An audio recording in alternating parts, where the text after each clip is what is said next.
Kamala supports taxpayer-funded sex changes for prisoners. Surgery. For prisoners. For prisoners. Every transgender inmate in the prison system would have access. So are you still in support of using taxpayer dollars to help prison inmates or detained illegal aliens to transition to another gender? I will follow the law, and it's a law that Donald Trump actually followed.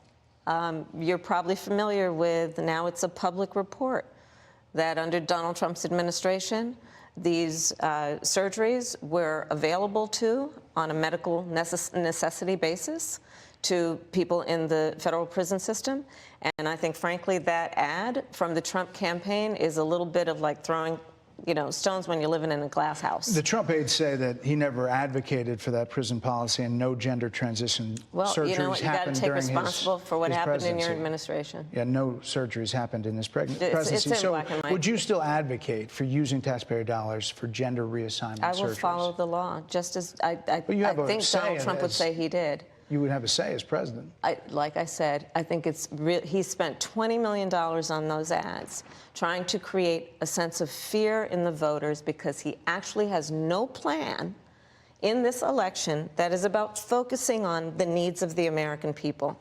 Whereas, at $20 million on that ad, on an issue that, as it relates to the biggest issues that affect the American people, it's really quite remote. And again, his policy was no different.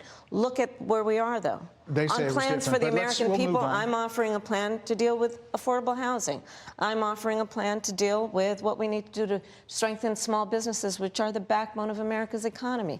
I am offering a plan that is about taking care of young parents and giving them the support they need. My plans for the economy will strengthen the economy, as have been reviewed by 16 Nobel laureates, Goldman Sachs, Moody's, and recently the Wall Street Journal, which have all studied our plans and have indicated my plans for our economy would strengthen our economy, his would make them weaker, would ignite inflation and invite a recession by the middle of next year. Those are the facts. Why do you think more people say they trust him on the economy than they trust you? I think that when you look at an analysis of our plans for what we would do as President of the United States, it has been clear to those who study and understand how economic policy works that moving forward, because I do believe the American people are ready to turn the page on the divisiveness and the type of rhetoric that has come out of Donald Trump. People are ready to chart a new way forward, and they want a president who has a plan for the future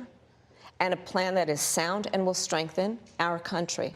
My plan for the economy does exactly that. His plan would be, again, to give tax cuts to billionaires and the biggest corporations in our country and blow up our deficit. It's interesting you said turn the page, Madam Vice President. You were asked on 2 different shows last week what, if anything, you would do differently than President Biden.